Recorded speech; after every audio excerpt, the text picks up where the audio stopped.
और चूँकि आप सभी छात्र कल, यानी कि आज अधिकांश लोग पहुंच चुके होंगे, जिनको जहां पहुंचना होगा या रास्ते में होंगे।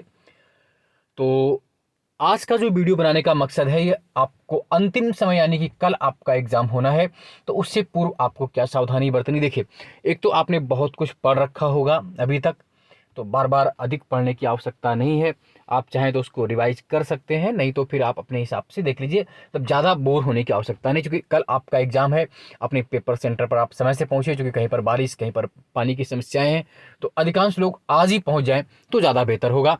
और अपने पास ब्लैक ब्लू पेन हो आपके पास, और जो भी आपका प्रवेश पत्र में आपकी फ़ोटो नहीं लगी तो 2 फोटो लेकर पहुँचे, है ना। जो भी आपके पास वो समस्याएं से ना जूझना पड़े कल, इसलिए उन सब को आपको अपने आप से चीज़ों को आप मैनेज करके रखेंगे। एक तो ये बात हो गई, और दूसरी बात यह है कि आप अपने पेशेंस को, अपने दिमाग को, अपने धैर्य को बनाकर रखिए। इस बात से मत परेशान होइए कि पेपर कैसा आएगा। पेपर आपने बहुत मेहनत की है, पेपर वैसा ही आएगा जैसी आपकी कल्पना है। बहुत अधिक पेपर इस तरह का नहीं आता है जिसमें आपको लगे कि आपके साथ कुछ ज्यादती होगी, कुछ समस्या होगी। आपका पेपर लगभग उसी हिसाब से आएगा जैसा आना चाहिए। दूसरी बात ये रही कि कितने क्वेश्चंस करें, कट ऑफ क्या रहेगी। तो एक तो आपको 3 चीज़ मेरी बात मान के रखना है: साहस, धैर्य और लगन। हो सकता है पेपर में कुछ क्वेश्चन ऐसे आ रहे हो जो आपको बिल्कुल नहीं आ रहे हो, बट आपको पेशेंस बना के रखना है। उन 2 घंटों में आप कैसा प्रदर्शन करते हो, वही आपकी पूरे साल की पूंजी है, वही पूरे साल आपकी पढ़ाई को दिखाता है। तो 2 घंटे में किसी अन्य प्रकार से अपने दिमाग को डाइवर्ट नहीं करना है। अपने दिमाग को शांत, काम, स्थिर रखना। आज ही पहुंच जाइए, शाम को बढ़िया से घूमिए, ऋषिकेश, हरिद्वार, नैनीताल, जहाँ पर भी हो आसपास पहाड़ी स्थान है, उनका एंजॉय कीजिए, अपने माइंड को काम कीजिए। और आप ये मान के चलिए कि अगर पेपर आपको नहीं आ रहा तो फिर किसी को नहीं आ रहा। दूसरी बात आपको करना क्या है कि आपको कितने क्वेश्चंस करने हैं वहाँ पर, वो आपको देखना है। तो उसके लिए आपको करना क्या है कि एक तो आप ये मान के चलें कि आपने जो कुछ भी पढ़ रखा है वो क्वेश्चन वहीं से आने वाले हैं। अब रही बात क्वेश्चंस की, आप ये जानते हैं सीसेट तो आपका क्वालिफाइंग है, उसके लिए घबराइए मत। लेकिन पनघट की डगर दूर बहुत है।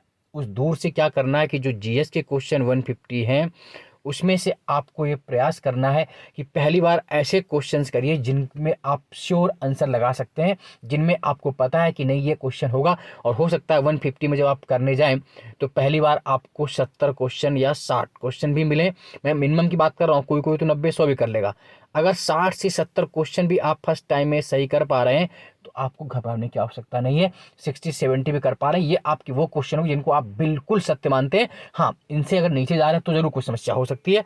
अगली बार जब करने चलेंगे तो हो सकता है आपका दूसरी बार वो क्वेश्चन करिए जहां पर डाउट था, आप उनको टिक करते चले गए, किया, और हो सकता है ये संख्या 70 से 90 पहुंच जाए। और फिर तीसरी बार में 3 ही बार पेपर बेसिकली सॉल्व किया जाता है। उन क्वेश्चंस को करने की आवश्यकता होती है जहां पर आपको लगता है कि ये क्वेश्चंस हमें थोड़ा सा संदेह है। तो हो सकता है 90 से आप 110 या 105 के आसपास पहुंचे। तो अब आपको अल्टीमेटली करना क्या है, एक तो 1/4 नेगेटिव मार्किंग है, 1/4 नकारात्मक मार्किंग है, 1/3 नहीं है।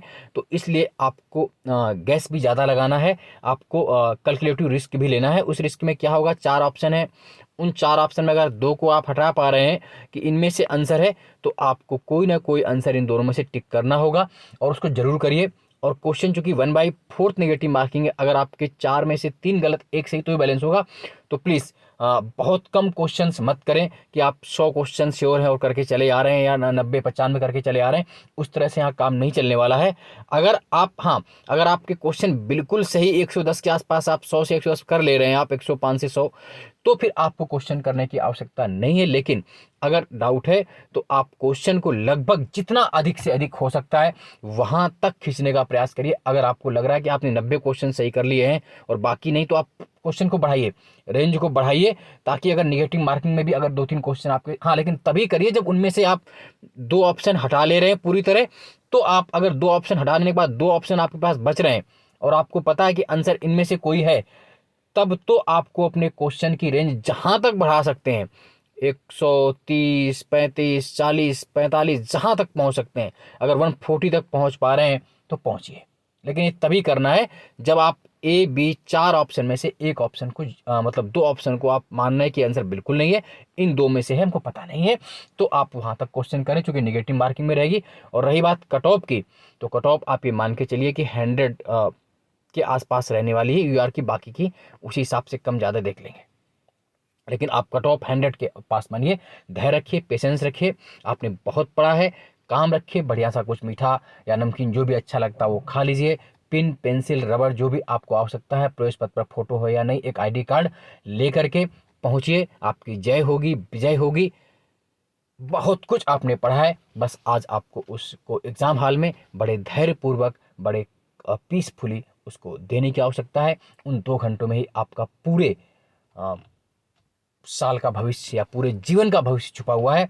यही 2 घंटे आपको तय करने जा रहे हैं कि अगले एग्जाम में आप एसडीएम, डिप्टी एसपी क्या बनेंगे। जो भी बनेंगे वो इन्हीं पर डिपेंड है, तो बड़े धैर्य के साथ पेपर करिए। आप सबको हार्दिक शुभकामनाएं, कल के एग्जाम के लिए बेहतर शुभकामनाएं। आप सबका पेपर बहुत बढ़िया हो और आप सब सिलेक्शन लेकर वापस आएँ। इन्हीं शब्दों के साथ आज के लिए मैं वीडियो को बंद करता हूँ।